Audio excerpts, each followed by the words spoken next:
और हमारे प्रधानमंत्री जी की नज़र में हमारे प्रदेश के मुख्यमंत्री केजरीवाल जी बहुत ही भ्रष्ट हैं। अगर केजरीवाल जी ये बात कह दें मोदी जी को कि मैं आपकी पार्टी में आ रहा हूं, तो कल से केजरीवाल जी भी बहुत अच्छे हो जाएंगे, क्योंकि उनके यहाँ जाके सभी पाप धुल जाते हैं।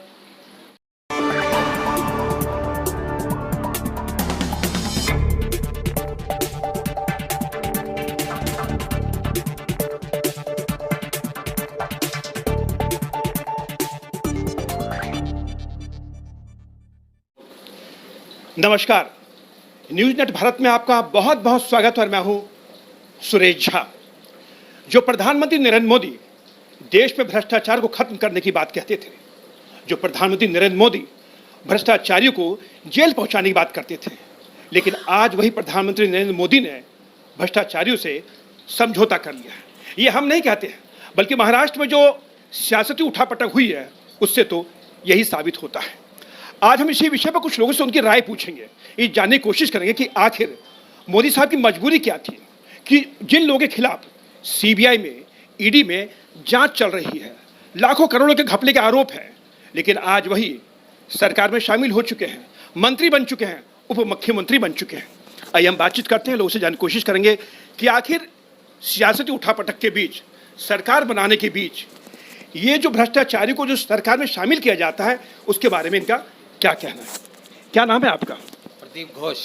घोष साहब, आपने देखा कि जो प्रधानमंत्री नरेंद्र मोदी कहते थे भ्रष्टाचार मिटाएंगे, भ्रष्टाचारी को जेल भेजेंगे, यहाँ तक कि जो कांग्रेसी लोग थे उनको भ्रष्टाचार की बात जो नाम पे कहा जाता था, लेकिन आज कहीं ना कहीं उन्होंने भ्रष्टाचारियों से समझौता कर लिया। एक प्रधानमंत्री हमारा 4 दिन पहले ही मध्य प्रदेश में भाषण देता है कि भाई मैं भ्रष्टाचारियों को जेल में करूँगा।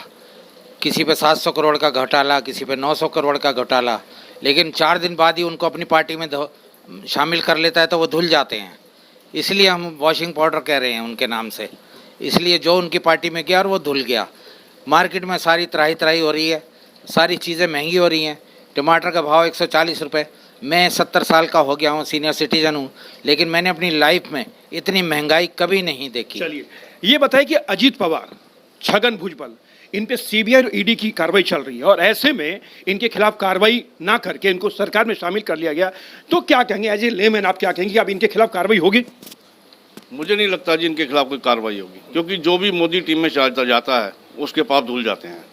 तो इसके बारे में मैं आगे कुछ नहीं कहना चाहता मोदी सरकार के। लेकिन क्या कहेंगे, जो मोदी साहब की एक छवि थी पूरे देश में, भ्रष्टाचार के खिलाफ छवि बनी थी कि भ्रष्टाचार को खत्म करना चाहते हैं, वो भ्रष्टाचार को जेल भेजना चाहते हैं, लेकिन भ्रष्टाचार को वो अपनी पार्टी में शामिल कर रहे हैं। इनसे उनकी छवि पर बहुत फर्क पड़ेगा, आने वाले चुनाव में भी उनको बहुत फर्क पड़ेगा। ये उनको मोदी साहब को सोचना चाहिए। देश की जनता क्या कहती है इन सब चीज़ों को लेकर? देश की जनता बोलती है कि हमारे मोदी साहब 2014 में अपना एक एजेंडा लेके आए थे कि मैं पेट्रोल के दाम 40 रुपये से ऊपर नहीं होने दूंगा, और मैं जो है क्या कहते हैं गैस सिलेंडर 600 रुपये का करूंगा, और मैं जो है क्या कहते हैं महंगाई पे कंट्रोल करूंगा।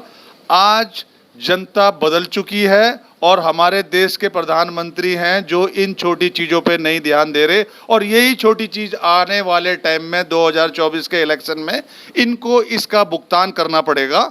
और रिसेंटली जो बॉम्बे में हुआ है उसके लिए तो सराहना करने की इतनी ज़रूरत है कि ये पूरे हिंदुस्तान में ढोल पीटते हैं कि हाँ हमारी सरकार तो भ्रष्टायुक्त है, ठीक है। और दूसरा, हाँ ये इसका वो है, इसमें ईडी की वो चल रही है, इसमें ये चीज़ चल रही है, लेकिन अभी इन्होंने ये देखना है कि फूट डालो शासन करो। अभी इन्होंने 4 बॉम्बे के अंदर, महाराष्ट्र के अंदर ऐसा गुल खिलाया है, इसका इनको जो है परिणाम खुद झेलना पड़ेगा और खुद पब्लिक के सामने आएगा, तब पता चलेगा कि हिंदुस्तान में मोदी जी की छवि क्या है। मोदी जी ने नारा दिया था, ना खाऊंगा ना खाने दूंगा, क्या कहेंगे? ये बात सच है, और उन्होंने ये भी कहा था कि अच्छे दिन आएंगे, और हम देख तो रहे हैं अच्छे दिनों का नतीजा यही है कि हम महंगाई से जूझ रहे हैं। हम आम आदमी हैं और आम आदमी को कोई राहत नहीं है। जो बड़े बड़े बिजनेसमैन हैं उनको बड़े बड़े टेंडर मिल रहे हैं, रिच को और रिच बनाया जा रहा है, पुअर को और पुअर, गरीब को और गरीब, ठीक है। तो ये है गरीब को और गरीब। क्या कहेंगे, आपकी क्या राय है कि जिस तरीके से महाराष्ट्र में जो उथल पुथल हुई है, उन लोगों को सरकार में शामिल किया गया है जिन पे सीबीआई और ईडी की कार्रवाई चल रही है, और ऐसे में देखा जाए तो अब कार्रवाई का क्या होगा? देखिए ऐसा है कि मोदी साहब जो बोल रहे हैं, जो जब से वो प्रधानमंत्री हमारे हुए हैं 2014 से, थैंक यू, तो वो उल्टा हो गए ना अब, कि हम किसी को भ्रष्ट एक्सेप्ट नहीं कर सकते, हम किसी को भ्रष्ट स्वीकार नहीं कर सकते। तो आप यही देख लीजिए, एक लेमैन, एक छोटा सा गरीब, वो उसके ऊपर क्या असर पड़ेगा इसका, कि पड़ रहा है और पड़ेगा भी। एनसीपी ने कहा है कि हमें इस बात की खुशी है कि जिन लोगों पर, हमारे लोगों पर जो आरोप थे भ्रष्टाचार के, वो कहीं ना कहीं अब आरोप मुक्त हो चुके हैं। नहीं नहीं, वो अभी आरोप मुक्त नहीं हुए। वो आने वाले कल में मोदी साहब को पता चलेगा कि आरोप मुक्त कैसे होते हैं। जितने भ्रष्टाचारी हैं इन लोगों ने सब अपनी अपनी पार्टियों में रख लिए हैं, अब उसको मंत्रियां बना दिया गया है, मतलब वो आरोप मुक्त हो गए हैं। दूसरे लोग जो कांग्रेस और दूसरी पार्टीज़ के हैं, उन लोगों को ये पकड़ पकड़ के जेल में डालते हैं, उनके ऊपर आरोप लगाते हैं, और मोदी साहब की पार्टी में आने के बाद सब आरोप मुक्त हो जाते हैं। चलिए, आपका क्या कहना है पूरे विषय में? ये बहुत गलत किया है इन्होंने, ऐसा नहीं करना चाहिए था। जो करप्ट थे उनको अपनी पार्टी में लेके आ रहे हैं, तो पार्टी की छवि खराब होगी और आने वाले इलेक्शन में फर्क पड़ेगा। कांग्रेस ने कहा था कि बीजेपी जो एक वॉशिंग मशीन है, तो क्या वाकई वॉशिंग मशीन हो चुकी है? हाँ, हकीकत में वॉशिंग मशीन है। इनके यहाँ जो आता है अच्छा हो जाता है, और बाकी अदर पार्टी में रहता है खराब है। कांग्रेस ने आरोप लगाया था कि बीजेपी की वॉशिंग मशीन है, उस वॉशिंग मशीन में जो भी जाता है वो साफ धुल के बाहर आता है। ये बिल्कुल सच कहा था कांग्रेस पार्टी ने। जो भी इनकी पार्टी में भ्रष्ट जाता है, दाग लेकर जाता है, उसके दाग धुल जाते हैं, उसके दाग धुल जाते हैं और वो साफ हो जाता है। जो अदर पार्टी में रहता है वो दागी रहता है, उसके दाग नहीं धुल पाते। देश में महंगाई बढ़ती जा रही है, बेरोजगारी बढ़ती जा रही है, लेकिन सियासती उठापटक के बीच जो चल रहा है खेल, तो जनता क्या समझती है, क्या सोचती होगी जनता? बस आप पहले तो आप ये देख लीजिए टमाटर का भाव क्या है अभी। मैं आज टमाटर सुबह खरीदने गया था, बीवी से लड़ाई हो गई, 120 मैंने जब बोल दिया, 450 रुपये जिंजर।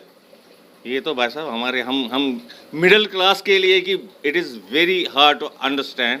ये हमारे लिए बहुत बड़ी बड़ी बड़ी बड़ी बड़ी मजबूरी है कि एक चुनौती वाली बात होगी। देश की जनता क्या सोचती है कि एक तरफ जो सियासी भ्रष्टाचार चल रहा है, एक तरफ सियासती में उठापटक चल रही है, और आप उन लोगों को शामिल कर रहे पार्टी में जिन पे खिलाफ मुकदमे दर्ज हैं, सीबीआई के, ईडी के। देश की जनता तो बिल्कुल उल्टा ही सोच रही है। जो ये लोग सोच रहे हैं उसके बिल्कुल खिलाफ है। इनकी गलत फहमियाँ भी 2024 में सारी दूर हो जाएगी, और जैसे ही इलेक्शन होंगे इनको अल्टा पलटी तो सरकार ने होनी है ना। इसलिए महंगाई इनको कम करनी पड़ेगी, जो ये कर नहीं पा रहे। आप सभी का बहुत बहुत धन्यवाद। ये पब्लिक है, सब जानती है। जी हाँ, बिल्कुल। और ये पब्लिक जो जानती है उसका खामियाजा साल 2024 के चुनाव में कहीं ना कहीं नजर आएगा। लेकिन सबसे बड़ी बात है कि प्रधानमंत्री भ्रष्टाचार को खत्म करने की बात कहते थे, पूरे देश में ढिंडोरा पीटते थे, लेकिन आज वही प्रधानमंत्री नरेंद्र मोदी की छवि पर कहीं ना कहीं दाग लग रहा है। दाग इसलिए लग रहा है क्योंकि वो दागियों को सरकार में और पार्टी में शामिल कर रहे हैं। कैमरा पर्सन राहुल के साथ सुरेश झा, न्यूज़ 8 भारत, दिल्ली।